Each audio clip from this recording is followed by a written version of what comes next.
My name is Jane Kish, and I will be doing my post presentations on the ideology of inclusion. So here we go.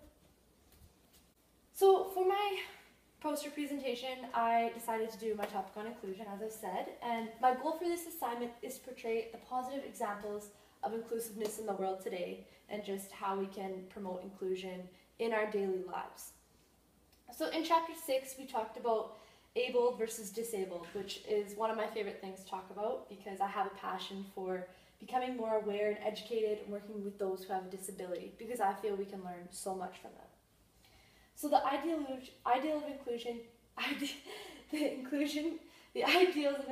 can be a solution to eliminate the dominance of ableism. So that's another reason why I chose to do this topic. So inclusion is when a person with a disability becomes socially connected, fully active, and a learning, contributing member of society who has support and connections that are valued. For this assignment, I thought it would be neat to show a positive aspect of inclusion in Hollywood.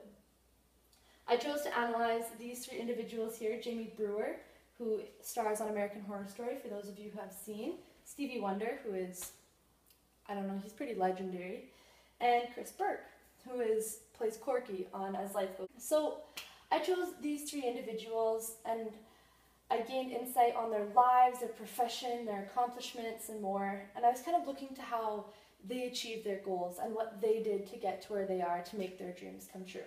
Because all three of them, they do have a disability. And it's kind of hard that I find those who have a disability are kind of on the outside, which makes it a little bit more harder for them to achieve what they want. Altogether, I believe that it is possible with the right education about disability, we can live in a world where total inclusion flourishes and disabilities are seen and valued as unique differences in an individual. These three talented celebrities are living examples of how individuals with disabilities are much more than their disability. That I think is very important to understand. In my introduction, I know it's a lot of words, I'm really sorry, but just put it all on here. So, the theory of inclusion has been around for decades, yet society has only moved as far as partial inclusion.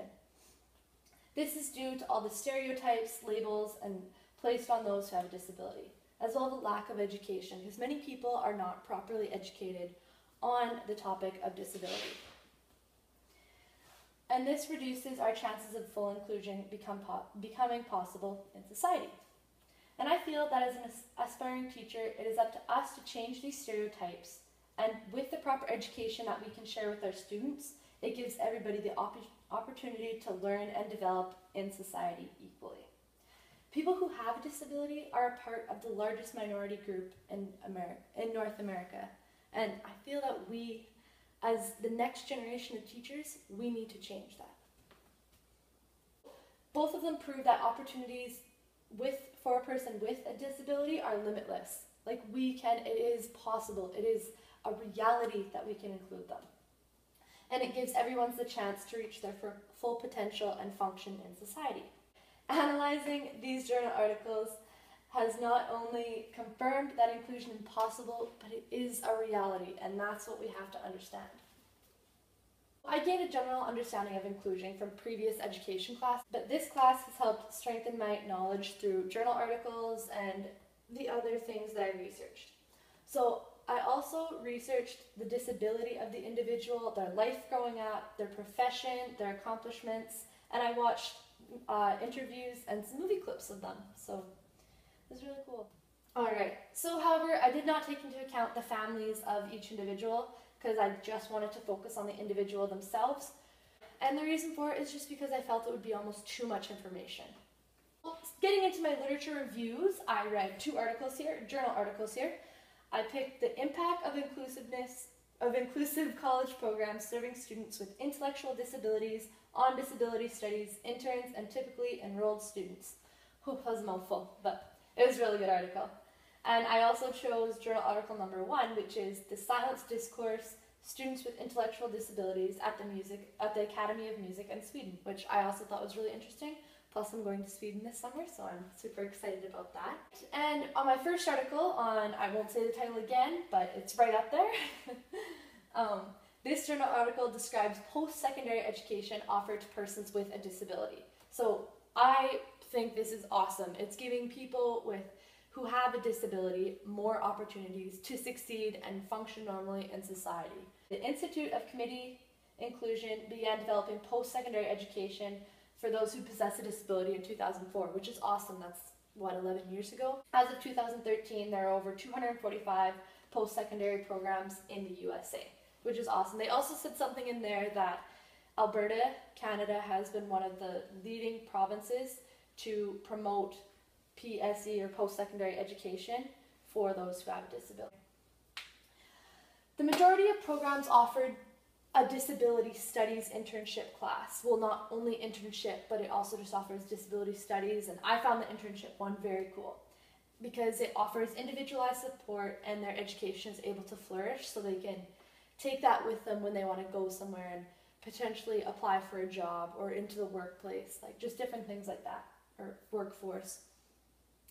Many of these programs give students or individuals without a disability to volunteer and learn in them too. So students who are in the university or college who do not have a disability can help volunteer or work in the program where students who have a disability are. And this allows students to learn appropriate knowledge about disability and become comfortable with working with people who have a disability, which I think is awesome, because if we want to incorporate inclusion into our society, we have to learn how to function with those who have a disability, or I guess work with those who have disability. All right.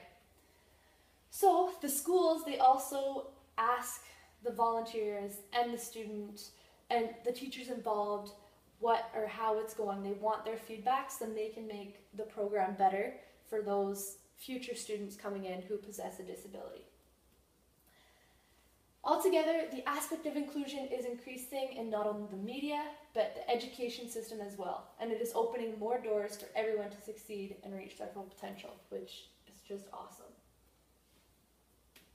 And I tried to kind of draw a connection from my assignment, or like what I researched on here, to the article.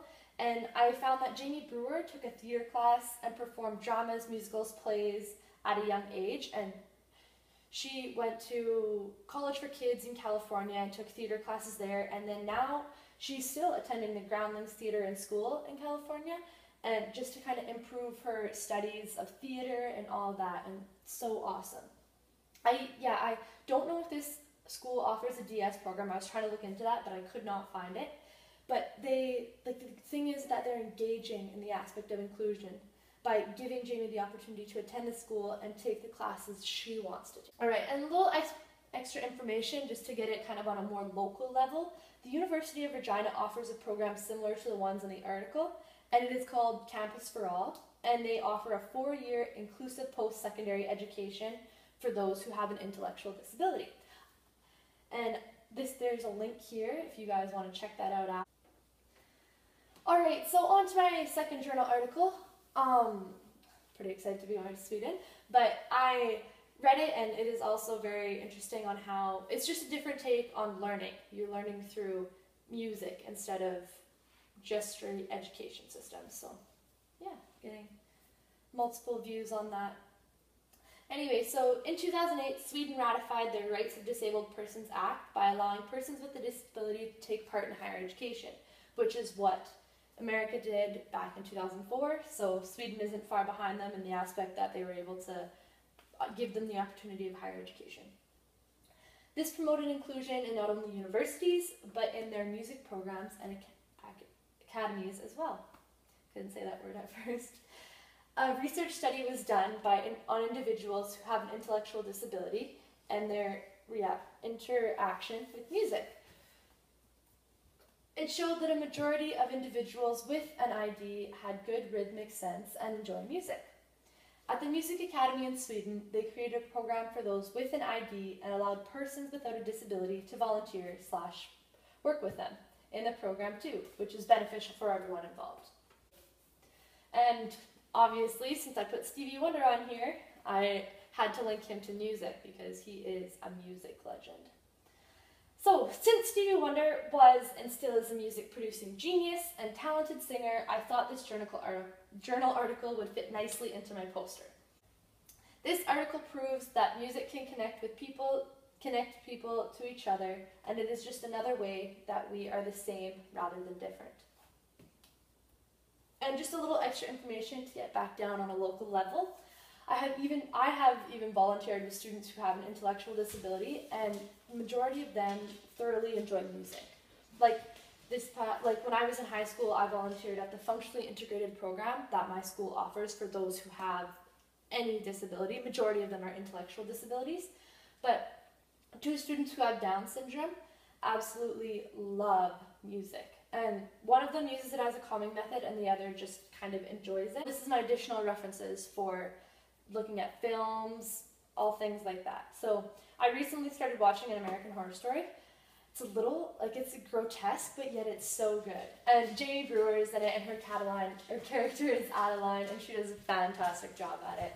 It's very good. Alright, and I also did a little on Chris Burke. For those of you who don't know, he was one of the first actors with Down syndrome to ever come into the Hollywood world. And he is a big promoter about inclusion and everything like that, and making people aware about disability, especially in the concept of Down syndrome. So anyway, he has his own website called thechrisburke.org, and it promotes inclusion and gives information on himself and his band. So he's also in a band with 2 other men, but I don't know if they're playing as much as they did before, but I think they still might. Anyway, there's also a book called A Special Kind of Hero, and it's an autobiography of Chris Burke and his life and his intentions. So it's quite cool. I haven't personally read it, but I think it would be an interesting read.